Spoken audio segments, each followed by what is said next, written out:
Have you ever felt deeply hurt by someone close to you? Maybe a friend betrayed your trust, or someone's harsh words left a lasting scar on your heart. Why do we feel this pain so deeply, and how can we find peace when others hurt us? These are questions that every person struggles with at some point in life. What if there's a way to respond that not only heals you but transforms your life? Imagine this. A man is walking through a forest. Someone throws a rock at him from the trees, hitting him hard. He feels angry, turns around, and sees it was a child playing without understanding the harm they caused. His anger softens. Why? Because he realizes the act wasn't personal, it was a reflection of the child's ignorance. What if, when people hurt us, their actions are just like that child's? Welcome to Wisdom Woven, where we explore timeless truths to transform your everyday life. If you're new here or a returning viewer, we're so glad to have you. There are so many views on this channel, but only 0.2% of viewers subscribe. Can you believe that? If you find this content meaningful, please don't forget to like, comment, share, and subscribe to support our journey and grow this community. Buddhism teaches us that pain often arises from misunderstanding, theirs and ours. People hurt others because they themselves are hurting, blind to the impact of their actions. But here's the good news. We have the power to break this cycle, starting with our own choices. In this video, we'll uncover how Buddhist wisdom can help you transform pain into peace, react with compassion instead of anger, and find the freedom that lies in letting go. This isn't about ignoring the hurt. It's about understanding it and choosing a response that heals rather than harms. Stay with us as we journey through practical, profound teachings that can reshape the way you handle emotional pain. You'll discover simple but powerful steps that you can start using today to navigate life's challenges with a clear mind and open heart. Let's dive in. The nature of suffering. Why people hurt others. When you are hurt by someone, it feels personal, doesn't it? The pain cuts deep, and it's easy to believe that the person who caused it did so with bad intentions. But what if we told you that the true cause of suffering isn't the actions of others, but rather our own perceptions and reactions to those actions? In Buddhism, we learn that suffering arises from attachment, ignorance, and craving. We suffer because we want things to be a certain way, because we want to be treated with kindness, respect, and love. When these expectations are not met, pain arises. But here's the key. Suffering isn't something caused by others. It's a result of our own attachment to how we think things should be. The moment we attach ourselves to an idea or a person, we set ourselves up for suffering. Imagine this. You're holding a hot piece of coal in your hand. It's burning you, causing pain. You can choose to let go of the coal, or you can hold on to it, letting it continue to hurt you. This is how suffering works. The coal represents your attachment to a particular outcome or expectation. The longer you hold on to it, the more pain it causes. The moment you let go, the pain stops. When someone hurts you, your mind naturally wants to cling to the feeling of hurt. You might feel betrayed, angry, or sad. You want the person to apologize or change. These reactions are normal, but they are also the source of your suffering. The more you hold on to these feelings, the more they grow. But what if you chose to let go of that burning coal? This doesn't mean ignoring your feelings or pretending that nothing happened. It means recognizing that the hurt is not permanent and it doesn't define you. Your anger or sadness is just a feeling, not a permanent state. And feelings, like all things, come and go. When you hold on to them, you suffer. When you let them flow through you, you are free. The Buddha taught that all things are impermanent, including our emotions. The pain you feel from being hurt is temporary, just like everything else in life. It's important to realize that the person who hurt you is also suffering in their own way. They may not even be aware of the impact of their actions. Sometimes, they hurt others because they are in pain themselves. Their actions may not be about you at all, but rather a reflection of their own inner turmoil. In Buddhism, there's a concept called karma. It teaches that our actions, words, and thoughts create ripples in the world around us. If someone harms you, it's a result of their own negative karma, not because they are specifically targeting you. Just as you are responsible for your actions, they are responsible for theirs. Their suffering, like yours, is the result of their own actions. But what about you? How should you respond? Should you seek revenge? Should you hold on to anger or bitterness? The answer, according to Buddhist teachings, is no. Holding on to these negative emotions will only cause more suffering, not only to the person who hurt you but to yourself as well. The Buddha taught the importance of compassion, not just for others, but for yourself. When someone hurts you, it's easy to get caught up in the story you tell yourself about the situation. You might think, how could they do this to me? Or, I don't deserve this. But in these moments, you have a choice. You can either hold on to your anger and let it grow, or you can choose to see the situation with compassion. Compassion doesn't mean that you let the other person off the hook. It doesn't mean you excuse their behavior or forget what happened. Compassion is simply the understanding that they, too, are human. They, too, are suffering. Just like you, they are trying to find their way in this world. Think of it this way. Imagine two people walking down the same path. One person stumbles and falls, and the other person helps them up. But what if the person who fell pushes the one helping them away in anger? The person who tried to help is no longer able to extend compassion because they've taken offense. But if the one who fell could see the situation clearly, they would realize that the other person was only trying to help. This is where mindfulness comes into play. By practicing mindfulness, you can detach yourself from the automatic reactions that arise when you are hurt. Mindfulness allows you to see your emotions without becoming overwhelmed by them. You can acknowledge the pain, the hurt, the anger, but you don't have to let it control you. You don't have to let it define you. Buddhism teaches us that our thoughts and emotions are not who we are. They are simply temporary visitors passing through. Just like clouds passing through the sky, your feelings come and go. By practicing mindfulness, you can learn to observe your emotions without becoming attached to them. When someone hurts you, you don't have to hold on to that hurt. You can let it pass through you, just like any other feeling. The key is to understand that the other person's actions are not a reflection of your worth. You are not defined by how others treat you. If you react with anger, you are allowing their actions to control your peace. But if you respond with compassion and understanding, you are reclaiming your own inner peace. You see, the suffering caused by others is not the real problem. The real problem is how we choose to respond to it. If we choose to respond with anger, bitterness, or resentment, we only deepen our own suffering. But if we choose compassion, understanding, and forgiveness, we release ourselves from the cycle of pain. Buddhism teaches us to take responsibility for our own emotions.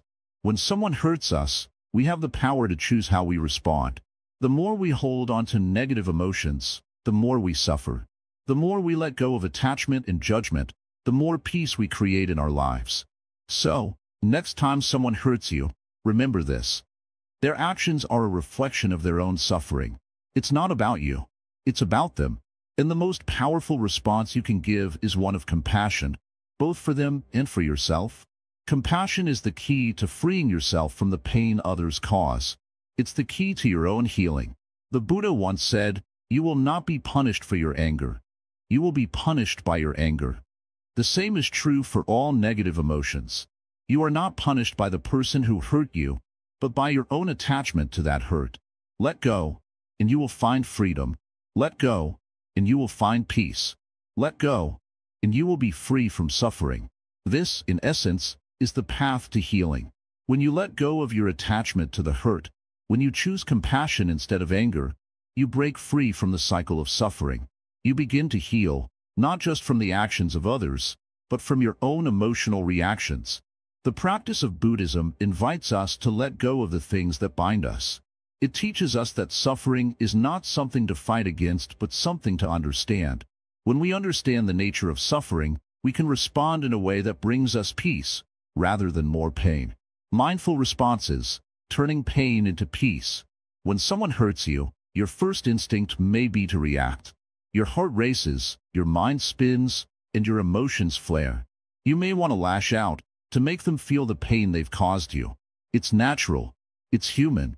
But what if, instead of reacting, you could pause, take a breath, and choose how to respond? This is where the power of mindfulness comes in. Mindfulness is simply being fully present in the moment, without judgment. When we are mindful, we notice our emotions, thoughts, and physical sensations, but we don't let them control us. Instead, we create space to make a wise choice. In the heat of the moment, When someone has hurt you, it can feel like you are drowning in emotion. But mindfulness teaches you how to step back, breathe, and observe your reactions. This moment of awareness can give you a powerful opportunity to choose how to respond, rather than simply reacting out of anger or frustration. Imagine this. Someone says something hurtful to you. Your first thought is to defend yourself, to retaliate, to prove that you're right. But instead of jumping into this automatic response, you pause. You close your eyes for a moment. You take a deep breath, and you notice what's happening inside you. You feel the anger rising, the defensiveness, the hurt, but you don't act on it. You just observe. In that moment of stillness, you can decide, I don't need to react. I can choose peace instead. This practice, though simple, is powerful. By taking a step back, you free yourself from being swept away by your emotions. You create space for a mindful response, one that is rooted in wisdom rather than in reaction. But how do you practice mindfulness in those moments of hurt? How do you train your mind to pause when everything inside you wants to lash out? The first step is to recognize the emotions as they arise. When you feel hurt, angry, or upset, don't try to push these feelings away. Don't suppress them or pretend they don't exist. Instead, acknowledge them. I feel hurt. You might say to yourself, I feel angry. Naming your emotions is the first step toward controlling them. The second step is to breathe. Deep, slow breaths. The simple act of breathing can calm your nervous system, helping you regain control over your emotions. When you are mindful of your breath, you shift your focus from the anger or hurt to the present moment. This creates space between the stimulus, the hurt, and your response. The third step is to reflect. Ask yourself, what is the root of this pain? Is it their words, or is it my attachment to being right? Is it their action, or is it my expectation of how things should have been? In that reflection, you may begin to understand that much of the pain is not solely from the other person's actions, but from the way you react to them. Sometimes, the pain we feel isn't about what happened, but about what we wanted to happen. We expect kindness, respect, or fairness, and when we don't receive it, we feel hurt. But the truth is, no one owes us anything. People will act according to their own minds, not according to our desires. When we can accept this, we stop giving away our power to others. We stop letting their actions determine our peace. Mindfulness helps us see this truth. It teaches us to detach from our expectations and judgments. We begin to understand that we cannot control what others do, but we can always control how we respond. It's also important to remember that not all pain is personal. People hurt us because they, too, are suffering. They may not even realize the impact of their words or actions. When we understand this, our response shifts. We stop taking their behavior personally, and instead, we respond with compassion. Their hurtful words or actions are simply a reflection of their own struggles, not a reflection of who we are. This doesn't mean we accept harmful behavior or allow others to hurt us repeatedly. It simply means that we don't let their actions control our emotional state. We don't let their pain become our pain. A beautiful teaching in Buddhism is the idea of two arrows. The first arrow is the hurt or pain we experience, the betrayal, the insult, the loss. This is the first arrow. It is inevitable. Life will give us this arrow. But the second arrow is our reaction to the first. It is the anger, the frustration, the bitterness that we add on top of the initial hurt. This second arrow is optional. We always have a choice about whether we let the second arrow pierce us or not. Mindfulness helps us avoid the second arrow.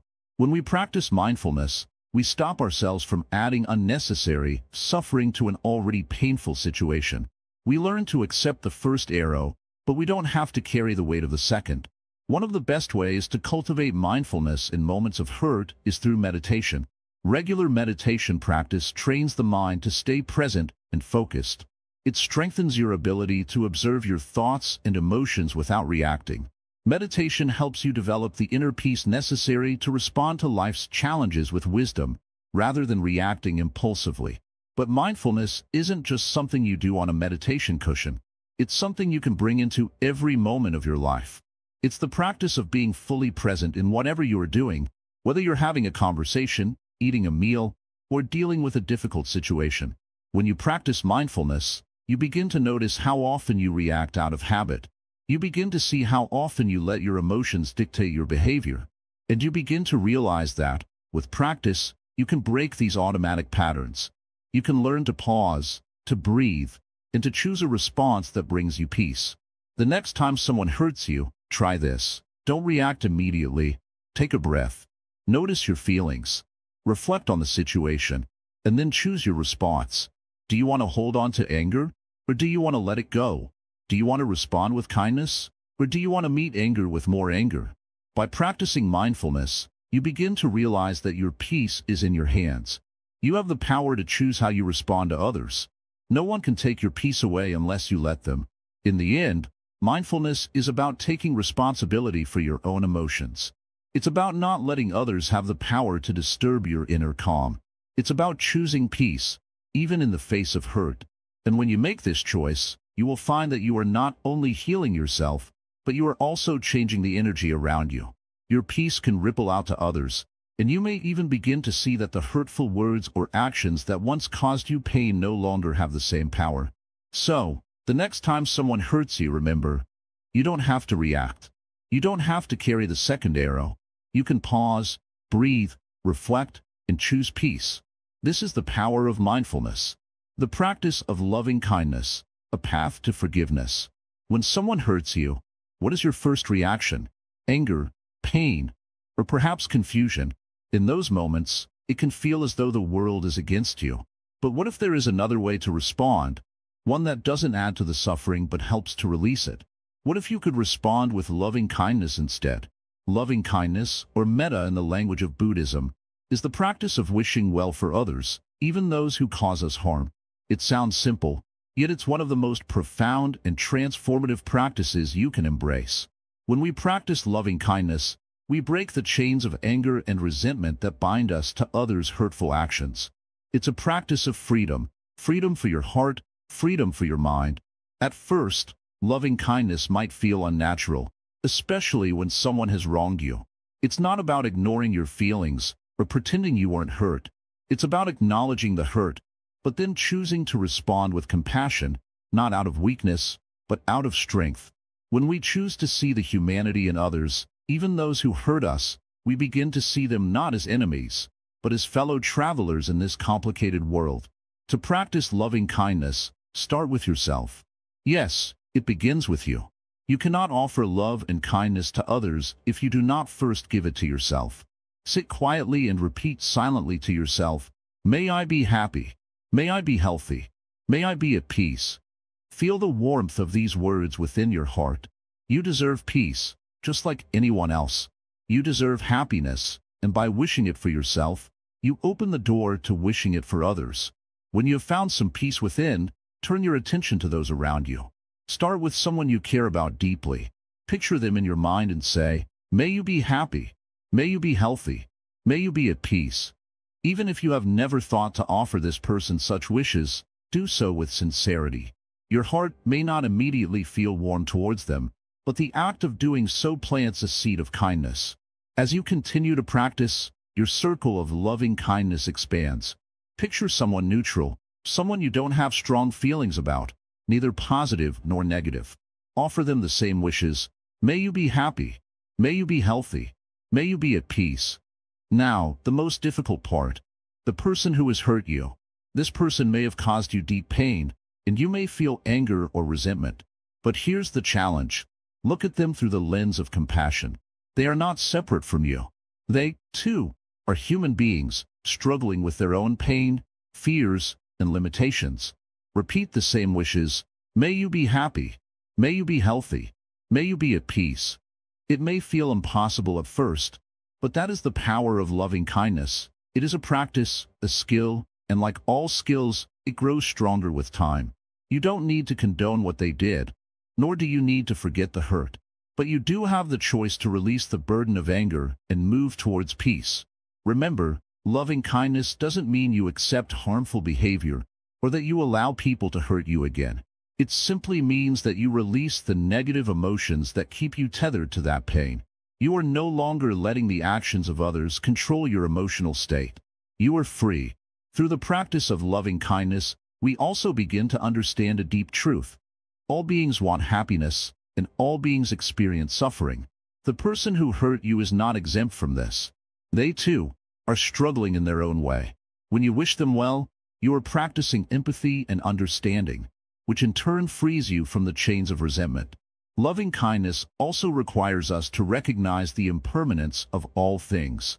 Emotions, including pain and anger, are temporary. Just as a storm passes, so too does the anger we feel when we are hurt. It is natural to feel angry or upset, but if we hold on to these feelings, they linger and cloud our judgment. Loving kindness teaches us to let go of these emotions, not because they are unimportant, but because we know they are fleeting. You may wonder, what if the person who hurt me doesn't change? What if they don't deserve my kindness? The answer is simple. It's not about them. It's about you. Loving kindness is a gift you give to yourself. By offering kindness and compassion, you free yourself from the grip of negative emotions. You break the cycle of reactivity and create space for peace and healing. As you continue to practice, you will notice shifts. The anger that once felt so heavy will begin to loosen. The pain may still be there, but it will no longer control you. Loving kindness transforms the way we relate to our hurt, and over time, it changes the way we relate to the world. You may also notice that those who have hurt you no longer have the same power over you. Their actions might still sting, but you will no longer carry their hurt with you. You have learned to respond with compassion, not to them, but to yourself. And that is the true gift of loving kindness. It heals you, not because you deny the pain, but because you choose to face it with compassion and understanding. Through this practice, we learn that forgiveness is not about excusing someone else's actions. It's about releasing the grip those actions have on us. When we offer loving kindness, we free ourselves from the weight of holding on to anger or bitterness. We choose to heal, and in doing so, we choose peace. This is the path to forgiveness. Not forgetting or excusing, but choosing peace over pain, kindness over anger, and freedom over resentment. The practice of loving kindness doesn't happen overnight. It requires patience and commitment. But like all things worth doing, the rewards are profound. You will find that the more you practice, the lighter your heart becomes. In the end, loving kindness is a return to the simplicity of love itself. When we let go of the complexities of anger, resentment, and judgment, we make space for a more peaceful, joyful life. This practice is not just for others, it's for you. It's about finding peace within, no matter what the world around you is doing. So, the next time you are hurt, remember, loving kindness is not a weakness. It's a strength that breaks the cycle of suffering. It is the most powerful way to transform your pain into peace and to free yourself from the grip of resentment. The practice is simple, but the impact is profound, and it begins with you. The role of detachment, letting go of resentment. Imagine you are holding a hot coal in your hand, ready to throw it at someone who has hurt you. You are angry, upset, and you want them to feel the pain you are feeling. But, as you hold that coal, something dawns on you. It's burning your own hand. No matter how hard you try to throw it, it is still hurting you. You can't throw it without first letting go. This is what holding on to resentment feels like. It burns you from the inside out, and while you may want the other person to suffer, you are the one carrying the pain. Letting go of resentment isn't just about forgiving the person who hurt you. It's about freeing yourself from the fire you've been holding. In Buddhism, detachment is not about disconnecting from the world or emotions. It's about not letting those emotions control you. Detachment is the ability to let things come and go without clinging to them. Just like clouds that drift through the sky, we can learn to let our emotions flow without grasping onto them. Think of a river. It flows continuously, never holding onto any stone or branch that passes through it. The water simply moves, accepting whatever comes and leaving it behind. If you were to try to grab a stone and hold on to it, the flow of the river would stop and you would struggle. But if you allow the stone to pass, the river flows freely, as it was meant to. This is how detachment works in our emotional lives. When someone hurts you, it's natural to feel pain. But it's also natural to let go of that pain. You can choose not to carry it any longer. Holding on to resentment only gives power to the person who hurt you. They may have already moved on with their lives, while you are left with the heavy burden of anger, bitterness, and frustration. Detachment is not about forgetting what happened or pretending it didn't matter. It's about releasing the hold that anger has on your mind and heart. When you practice detachment, you stop letting the past control your present moment. You choose peace over pain. In Buddhism, the concept of dukkha, often translated as suffering, is key. Suffering arises when we cling to things that are temporary. People, situations, and even emotions are constantly changing. The more we cling to them, the more we suffer. Detachment is the antidote to this suffering. But how do we practice detachment when we've been hurt so deeply? The first step is to acknowledge the pain without letting it define us. Feel the anger, the sadness, the betrayal, but don't let those feelings take over your mind and actions. Allow yourself to feel, but don't hold on to those emotions for too long. They are fleeting, just like the clouds in the sky. One of the most powerful ways to practice detachment is through mindfulness. Mindfulness teaches us to observe our thoughts and feelings without judgment. When we practice mindfulness, we become aware of our emotions as they arise, but we don't get swept away by them. Instead of reacting with anger or bitterness, we can respond with awareness and clarity. Another tool that can help us detach from resentment is the practice of loving kindness, or metta. Loving kindness is the ability to send good wishes to all beings, even those who have hurt us. This may seem difficult at first, but it's incredibly liberating.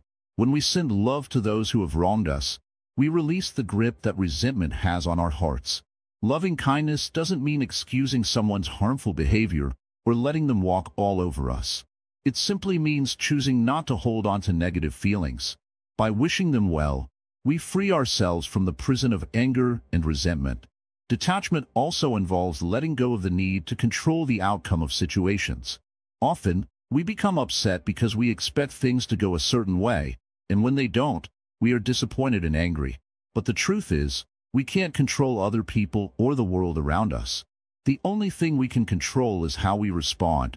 When you let go of the need to control the situation, you open yourself up to peace. You accept that things are as they are, and you choose to focus on how you can respond with calm, clarity, and kindness. Detachment, in the Buddhist sense, is not about pushing away emotions or pretending to be unaffected by life's challenges. It's about understanding that your true nature is not defined by the ups and downs of life. You are not your emotions, and you are not the situations you face. You are the stillness beneath the waves. The Buddha taught that attachment is the root of suffering. When we cling to things, whether they are people, possessions, or emotions, we set ourselves up for pain. Everything in this world is temporary. When we let go of our attachments, we allow ourselves to experience the fullness of life without being weighed down by expectations and disappointments. Detachment also involves letting go of self-judgment. We often hold on to resentment because we feel we've been wronged and we want justice. But in doing so, we often neglect to see the situation from a wider perspective. Perhaps the person who hurt you is acting out of their own pain, fear, or ignorance. They may not even realize the harm they've caused. When you detach from your own judgment, you free yourself from the need to be right. You stop clinging to the story of how wronged you are. Instead, you open yourself up to compassion, both for others and for yourself. You can accept the situation as it is, without needing to assign blame or hold on to anger. Detachment is also about accepting that life is impermanent. People will come and go. Things will break, change, and fade away. When we accept this impermanence, we learn to appreciate what we have in the present moment without clinging to it. We can still love, but we don't need to possess. We can still enjoy, but we don't need to hold on. As you let go of resentment and practice detachment, you will find that your emotional life becomes lighter. You won't be as easily shaken by the actions of others. You will still feel pain when you are hurt, but you will no longer carry it like a heavy burden. You will experience the freedom that comes with letting go. Detachment also brings clarity. When you stop letting your emotions control you, you can see situations more clearly. You can understand the motivations behind people's actions, and you can respond with wisdom, not impulsiveness. This clarity allows you to act in ways that align with your true values, rather than reacting from a place of hurt. The practice of detachment isn't always easy. It takes time, patience, inconsistent effort. But with each step, you will begin to feel a sense of peace that comes from within. You will no longer be a slave to your emotions. You will become the master of your own mind, choosing calm over chaos, clarity over confusion, and peace over anger. As you continue on this journey, remember that detachment is not about becoming cold or indifferent. It's about being fully present with life without letting it control you. It's about embracing the flow of life, accepting both the joys and the pains, and finding peace in the midst of it all. In letting go of resentment, you open the door to true freedom. You free yourself from the past, from the need to hold on, and from the pain of anger and bitterness. You become like the river, flowing peacefully, without resistance, accepting everything as it comes and goes. And in that flow, you find the deepest peace, understanding karma, actions in their consequences. In the stillness of a quiet morning, the first rays of sunlight touch the earth, bringing warmth and light. This moment, so simple yet profound, reflects the law of karma, cause and effect. Every action, every thought, every word you speak, has its ripple, traveling outward into the world. Just as the sunlight brings warmth, so too does your energy shape the world around you. Karma is not a punishment or reward. It's simply the result of what we do. When someone hurts you, it's easy to feel as though they are causing your suffering. But karma teaches us that all actions, both good and bad, come back to the person who performed them. No one escapes the law of cause and effect. Think of it like planting seeds. If you plant seeds of kindness, love, and compassion, those seeds will grow into beautiful plants, and one day, the fruits of those seeds will return to you. But if you plant seeds of anger, resentment, or revenge, those will grow into painful experiences that hurt both you and others. The fruit may be bitter, but it is the natural result of the seeds you have sown. When someone hurts you, it's easy to think that they are the source of your pain. However, by understanding karma, you realize that their actions are not solely directed at you. They are a reflection of their own suffering, their own inner turmoil. Their hurtful actions are a product of their past actions, their unresolved pain, or their ignorance of the consequences. Just as you are not the sole cause of their actions, they are not the sole cause of your suffering. This understanding allows you to step away from the immediate reaction of anger and frustration. Instead of seeing yourself as a victim, you see the situation with clarity. You realize that their hurtful actions have little to do with you, and much to do with the pain they carry inside themselves. The more you understand this, the less power their actions have over you. But karma is not just about understanding others, it's also about understanding yourself. Every time you respond to hurt with anger or hatred, you are planting seeds of suffering for yourself. The Buddha taught that our reactions to pain are just as important as the pain itself. If you allow yourself to be consumed by negative emotions, you continue the cycle of suffering. Instead, by choosing a response rooted in understanding, compassion, and detachment, you break that cycle. The Buddha said, "We are what we think. All that we are arises with our thoughts. With our thoughts, we make the world." When you choose to respond to hurt with wisdom and compassion, you begin to shape a world where peace, understanding, and kindness flourish. Your thoughts, your actions, your energy all play a part in the greater cycle of karma. When you cultivate love and forgiveness, you begin to heal not just yourself, but the world around you. This doesn't mean that you ignore the hurt. It means that you acknowledge it, but then let go of the attachment to anger or revenge. By holding on to negative emotions, you are only allowing yourself to remain in the cycle of suffering. The wise person, instead, chooses to let go. They understand that the other person's actions are theirs, not yours to bear. To let go is not to condone what was done, but to free yourself from the grip of pain. It's a conscious decision to stop the cycle of negativity. You are not weak for letting go. You are strong for choosing peace over pain. The moment you choose to respond with understanding and compassion, you begin to change the energy in the situation. You shift from victimhood to empowerment, from suffering to freedom. But how do you begin to practice this? It starts with awareness. Every time you feel hurt, take a deep breath and pause. Instead of immediately reacting, ask yourself, what am I feeling right now? What seed am I planting in my heart with this reaction? This simple pause allows you to reflect before you act, giving you the space to choose a response that is rooted in wisdom rather than reaction. Karma is not an abstract concept. It's something we experience every day. The way we treat others, the way we respond to hurt, all of this shapes the world we live in. By practicing kindness, forgiveness, and understanding, you begin to create a world where peace and love grow. The more you practice this, the more natural it becomes. Every moment is an opportunity to plant seeds of kindness. Every interaction is a chance to act from a place of understanding. You may not be able to change how others act, but you can always control how you respond. And in doing so, you change the course of your own life. The law of karma teaches us that we are all interconnected. Our actions ripple out into the world, affecting not only ourselves but everyone around us. When you respond to hurt with love and compassion, you create a ripple of healing that can spread far beyond your own life. It's like throwing a pebble into a pond.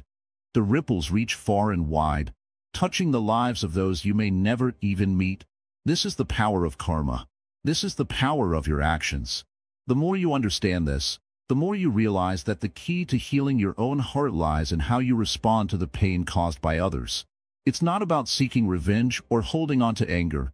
It's about choosing to rise above the hurt, to let go of the negative emotions, and to respond with wisdom and compassion. As you practice this, you'll notice that the world begins to shift. The more you let go of anger, the lighter your heart becomes. The more you choose peace, the more peace you experience. It's a subtle shift, but over time, you'll see that your life becomes less about reacting to the hurt of others and more about creating a peaceful, compassionate space for yourself and those around you. The Buddhist teachings on karma remind us that we are the architects of our own lives. Every action, every thought, every word we speak creates the world around us.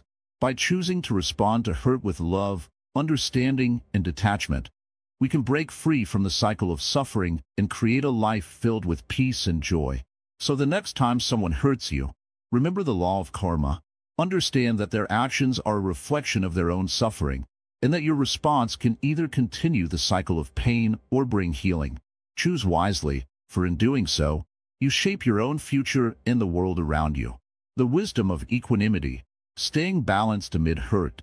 When someone hurts you, what is your first reaction? Anger? Sadness? A deep sense of betrayal? These emotions are natural, but they are also very powerful. They rise up quickly, like a storm. You feel overwhelmed, unable to think clearly. It's as if the hurt has taken control of you. But what if you could respond differently? What if, instead of being tossed around by these emotions, you could remain calm, centered, and balanced? This is what we call equanimity, a peaceful mind that remains steady no matter what happens around it. In Buddhism, equanimity is not about avoiding emotions or pretending that pain doesn't exist. It's about understanding that emotions are temporary, like waves in the ocean. They come and they go. By learning to observe them without attachment, we can avoid being dragged under by them. When someone hurts you, the pain is real, but how you respond to that pain is within your control. And equanimity teaches you to respond with wisdom and clarity. Imagine this. You are sitting beside a calm lake. The water is still, reflecting the sky above. Suddenly, a stone is thrown into the lake, creating ripples that disturb the surface. The ripples spread out, disrupting the calm. But, after a while, the ripples fade, and the water returns to its peaceful state. Your mind is like that lake. The hurt you feel is like the stone that creates the ripples. At first, your emotions may rise, and you may feel disturbed. But with time and practice, you can allow those emotions to pass without letting them take over your peace. Equanimity is a skill, and like all skills, it takes practice. The first step in cultivating this balance is awareness. When someone hurts you, pause for a moment. Take a deep breath. Rather than reacting immediately with anger or sadness, observe the feeling that has arisen. Notice the thoughts that accompany it. Are you telling yourself, "This isn't fair," or "I can't believe they did this to me"? These thoughts only add fuel to the fire of your emotions. By simply observing the feeling without judgment, you create space between the hurt and your reaction. This space allows you to choose a more mindful response. The next step is understanding. Why did the person hurt you? Was it intentional? Or were they acting out of their own pain or ignorance? Often, when people hurt others, it is not because they want to cause harm, but because they themselves are suffering in some way. If you can see the hurt behind their actions, it becomes easier to respond with compassion rather than anger. This doesn't mean you excuse their behavior, but it allows you to release the grip that their actions have on your peace of mind. Equanimity is also about acceptance. Life is unpredictable. People will hurt us, situations will disappoint us, and things won't always go as we expect. But in the face of all this uncertainty, equanimity helps us accept the moment as it is, without trying to resist it or make it different. When you accept the pain, rather than fighting it, you free yourself from its power over you. This doesn't mean you like the pain or want it to last. It simply means that you are no longer letting it control you. You are not at war with your feelings. You are at peace with them. Now, how do we practice equanimity in everyday life? It begins with small moments. Start by noticing your reactions throughout the day. When someone cuts you off in traffic, or when a friend says something unkind, observe your response. Do you immediately feel a rush of irritation or frustration? Instead of allowing these feelings to take over, try pausing for a moment. Take a deep breath and notice the feeling. Recognize that it is just a passing wave, not a part of who you are. Over time, you will begin to build the habit of responding with calmness, rather than reacting impulsively. Equanimity also means letting go of attachment to outcomes. Often, we become upset when things don't go the way we want them to.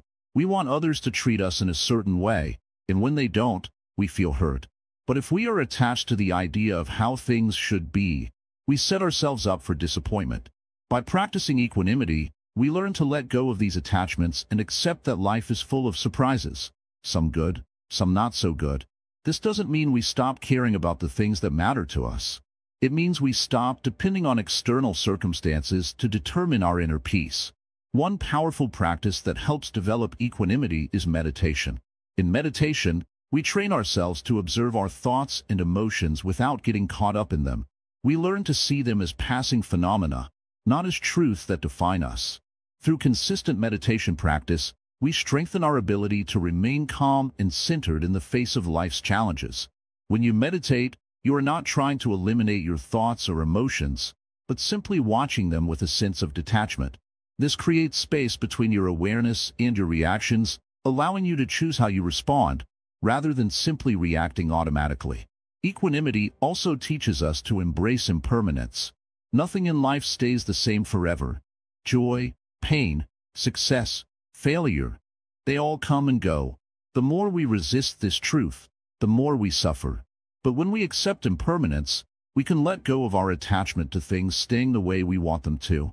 The pain of being hurt will pass, just like the joy of a happy moment. And in that space of acceptance, we find peace. When someone hurts you, equanimity offers a way to respond with wisdom rather than being swept away by emotions. It gives you the power to choose your response, rather than being controlled by your feelings. It teaches you to look beyond the pain and see the bigger picture, understanding that everyone, including the person who hurt you, is on their own journey of growth and learning. And remember, equanimity is not about being cold or indifferent. It's about cultivating a deep, steady peace within yourself, no matter what the world throws at you. It's about responding to life's challenges with kindness, compassion, and wisdom, rather than reacting from a place of anger or fear. As you continue to practice equanimity, you will begin to notice a shift within yourself. The more you learn to stay balanced, the less power other people's actions will have over your peace. You will find that you are no longer at the mercy of every passing emotion or circumstance. Instead, you will become like the calm lake, steady, peaceful, and unshaken by the ripples of life. The path to equanimity is not always easy, but it is one of the most powerful tools you can develop on your journey to emotional freedom. Each time you choose calm over chaos, understanding over judgment, you are building the foundation for a life of true peace. And this peace is not dependent on what others do or don't do. It is an inner strength that comes from knowing you can remain steady, no matter what storms come your way. As you walk this path, remember that it's not about being perfect. It's about practicing, again and again, the art of staying balanced. Some days will be harder than others, and that's okay. But with each step, you are moving closer to a life of true emotional liberation. And with that liberation, you will find the peace that has always been inside you, waiting to be discovered. Meditation as a tool, cultivating inner strength. In this busy world, your mind is often like a pond, disturbed by the constant winds of thoughts, worries, and distractions. When someone hurts you, your emotions stir the water even more. The mind becomes cloudy, difficult to navigate, and full of unrest. But what if you could calm those ripples? What if there was a way to clear the water and see clearly once more? That is the power of meditation. Meditation is a tool. It is not something magical or mysterious. It is a practice, a way of quieting the mind and returning to your true nature. When you meditate, you step away from the chaos of the world and sit in silence. In this silence, you begin to notice things. You notice the thoughts that come and go, like clouds drifting across the sky. You notice the feelings that arise, just like waves on the surface of the pond. You notice how your body reacts to these thoughts and emotions. But most importantly, you begin to notice that none of these things are permanent. The thoughts pass, the feelings fade, and the water returns to stillness. When someone hurts you, your immediate response is often to react. You feel the anger, the pain, the frustration, and without thinking, you might lash out or retreat into yourself. But meditation teaches you to pause. It teaches you to sit with your emotions, to observe them without judgment. In that moment, you become the stillness, not the waves. You are the calm in the storm. The hurt no longer controls you. But how does this work in practice? It begins with just a few minutes each day. You don't need to sit for hours. You don't need to be perfect. Just a few moments of stillness can help you gain control over your mind. Sit quietly, close your eyes, and focus on your breath. Feel it coming in, feel it going out. When thoughts arise, and they will, simply notice them and let them go. Don't engage with them. You don't need to push them away. Just allow them to pass by like clouds in the sky. In meditation, you start to see that you are not your thoughts. You are not your emotions. You are the observer of these things. And that is a powerful realization. When someone hurts you, instead of becoming angry, upset, or defensive, you can simply watch the feelings arise. You can acknowledge them, but you don't need to act on them. This is where true strength lies, not in reacting, but in observing with clarity and calmness. One of the core teachings of Buddhism is mindfulness. Mindfulness is the practice of being fully present in each moment, without being swept away by the currents of your emotions or thoughts. Meditation helps you cultivate this mindfulness. As you meditate, you develop the ability to be aware of your reactions to the world around you. You notice when you are about to react with anger, fear, or sadness. And instead of being controlled by these emotions, you take a step back and create space between the feeling and the action. This space allows you to choose a wiser, more peaceful response. Meditation also brings you closer to understanding the impermanence of all things. In the moment of pain, it can feel like the hurt will last forever. It can feel like the world is crumbling around you. But meditation teaches you that nothing lasts forever, neither the good nor the bad. Your pain will pass, just like the waves on the surface of the pond. The storm will calm, and the water will return to stillness. Through meditation, you also come to understand the concept of non-attachment. When someone hurts you, it's easy to become attached to the pain, to hold on to it tightly, as if it's something you must carry with you forever. But in reality, the pain is like a heavy rock you choose to carry. Meditation helps you let go of that attachment. You learn that you don't have to hold on to the hurt. You can let it go, allow it to flow through you, and release it. This is not about forgetting the hurt or denying it. It's about recognizing that the pain does not define you. You are not the sum of your wounds. As you continue to meditate, you start to see the world through clearer eyes. You see that people who hurt you are often acting out of their own pain, fear, or confusion. Their actions are not personal. They are not a reflection of who you are, but a reflection of where they are in their own lives. Meditation helps you develop compassion, not only for others, but for yourself. You begin to understand that everyone is struggling in some way, and the pain they cause is often a result of their own internal battles. In these moments of hurt, meditation helps you respond with kindness instead of anger. When you can step back and observe your feelings, you can choose a response that is rooted in wisdom, not reaction. You might choose to forgive, to let go, or simply to wish the person well, even if you are still hurting. This is the true power of meditation. It allows you to choose peace, no matter what is happening around you. The beauty of meditation is that it's not just something you do on the cushion. It's a way of life. As you meditate regularly, you begin to bring the same awareness and calmness into your daily interactions. You notice when your emotions are beginning to rise, and you can choose to pause and breathe before reacting. This mindfulness becomes a part of who you are. It becomes your natural response to the challenges life throws at you. In the face of hurt, meditation is not about avoiding the pain. It's about transforming it. It's about seeing the pain clearly, without judgment, and choosing a response that leads to growth and healing. Each time you meditate, you are strengthening your ability to stay calm and composed in difficult situations. You are building inner strength, and this strength is what allows you to remain peaceful in the face of hurt. Meditation also connects you to something deeper than your thoughts and emotions. It connects you to your true self, the part of you that is always calm, always at peace. This is the part of you that is unaffected by the storms of life. When you meditate, you are not just calming your mind. You are reconnecting with your true nature. And in this connection, you find the strength to face anything, knowing that you are not defined by your pain or your circumstances. Over time, you will notice that the more you meditate, the less the actions of others affect you. When someone hurts you, you will find that your initial reaction is not one of anger or sadness, but one of curiosity. You will wonder, what is causing them to act this way? What is their pain? This shift in perspective is the result of your meditation practice. You are no longer reacting from a place of hurt. You are responding from a place of understanding and compassion. Meditation brings you back to the present moment.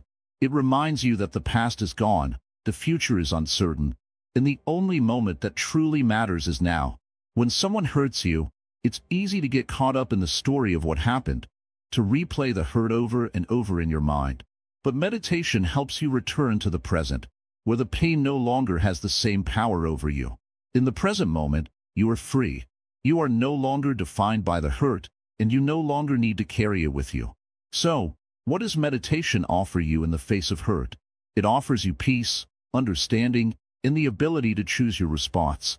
It offers you the strength to remain calm, even when the world around you is chaotic. It offers you the freedom to let go of the pain and to transform it into something positive. Meditation is a tool, a practice, and a way of life. It is the key to unlocking the inner strength you need to handle life's challenges with grace and wisdom. The gift of forgiveness, freeing yourself from anger. In the quiet of a peaceful evening, imagine sitting by a still lake. The water reflects the calm of the sky above. But then, someone throws a stone into the water. What happens? Ripples spread across the surface, disturbing the peace. The stone is the anger we hold, and the ripples are the effects of that anger on our hearts, minds, and relationships. Forgiveness is like the gentle hand that stills the water.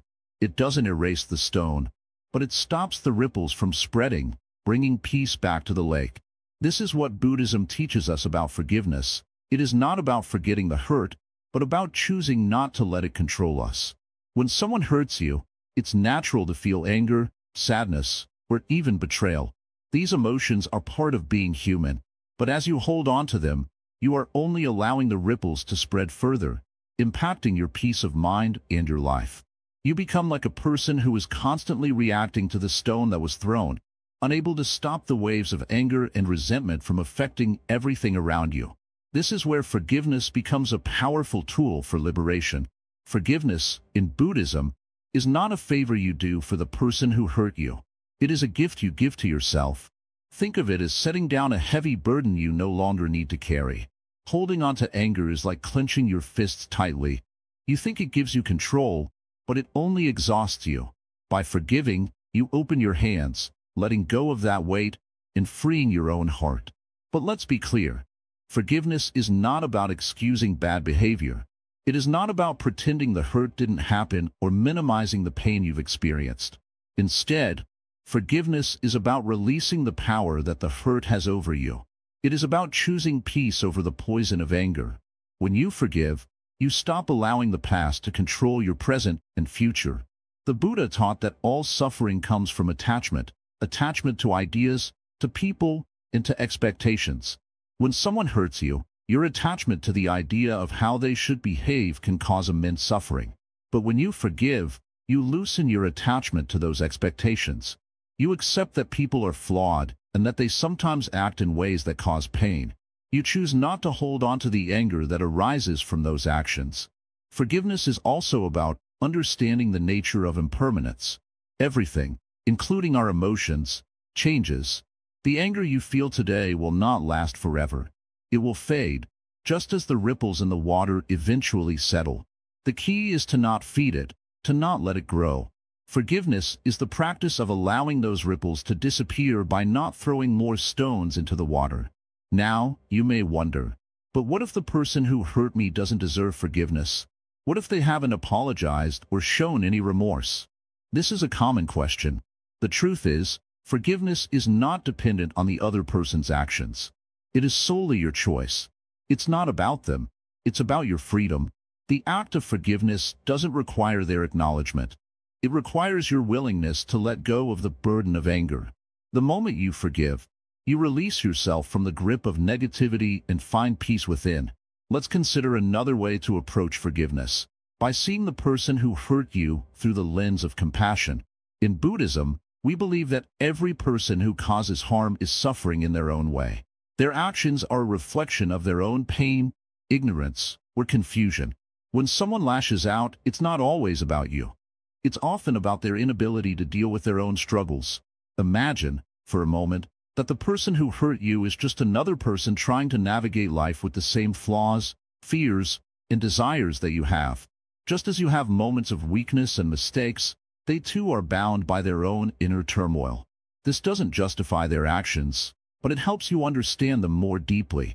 When you see someone's hurtful actions as a reflection of their own suffering, it becomes easier to forgive them.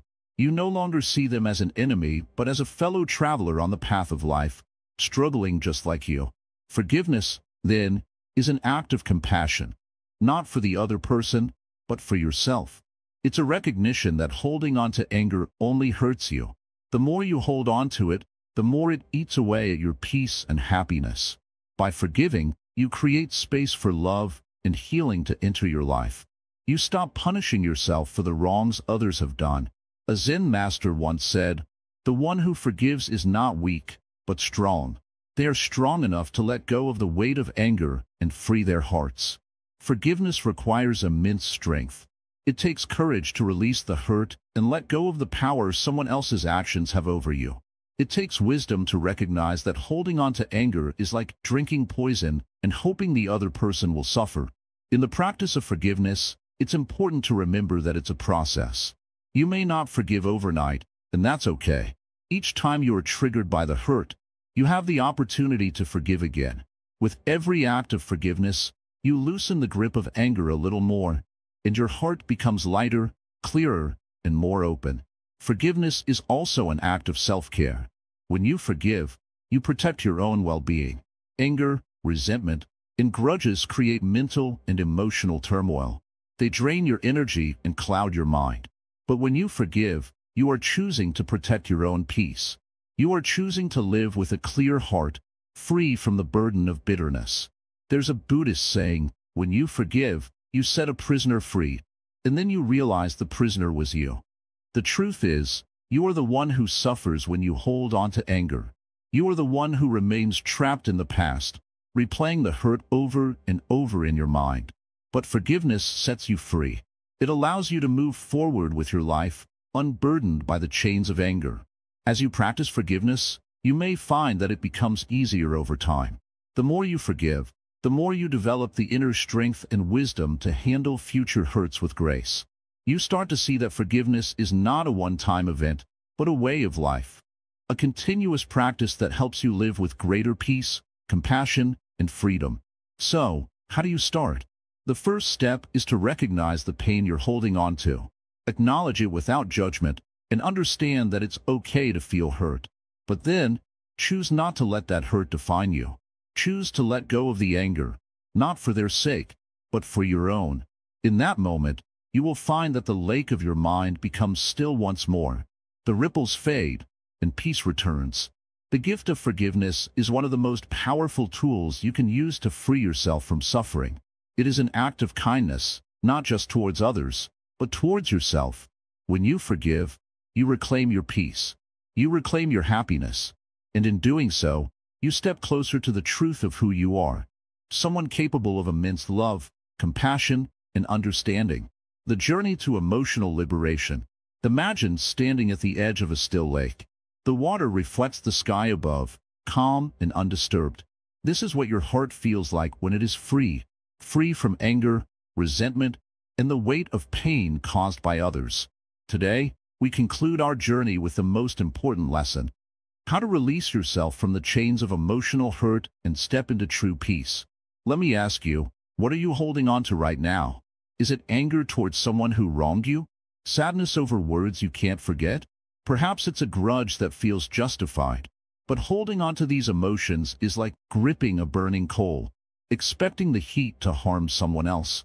Who does it hurt in the end? Buddhism teaches us that forgiveness is not about the other person. It's not about excusing their behavior or letting them go without accountability. Forgiveness is a gift you give yourself. It is the act of releasing the burden that weighs you down, of choosing your own freedom over the desire to cling to pain. Think of a jar filled with muddy water. If you shake it, the water stays cloudy.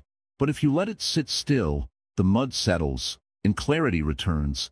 Your heart works the same way. When you allow space, patience, and compassion to enter, the hurt and anger begin to settle. This is emotional liberation. Not an easy path, but a transformative one. You might ask, but how can I forgive when the pain feels so real? Start with a small step. Acknowledge the pain without judgment. Sit with it. Accept it as it is. Then remind yourself that clinging to pain will not change the past.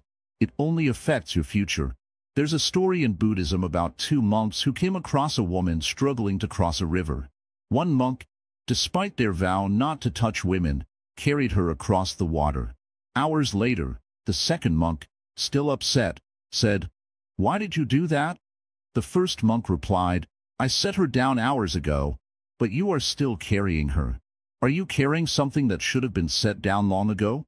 To let go is to lighten your load, to reclaim the energy that could be spent on joy, growth, and love. This doesn't mean you won't feel pain again. Life is full of challenges. People will hurt you, sometimes without meaning to and other times deliberately. But remember this: no one can make you suffer unless you allow it. When you master your response, you master your life. Let's take a moment to reflect on all we've learned. We started this journey with the understanding that hurt is a part of life, but suffering is a choice. We've explored how compassion, forgiveness, and mindfulness can transform pain into growth. And now, we stand at the final step, the choice to free yourself. So, what will you choose? Will you hold on to the past? Or will you embrace the peace that comes with letting go? Will you dwell in resentment? Or will you step forward with an open heart? The power is in your hands, always. Before we part ways, I want to remind you of something important.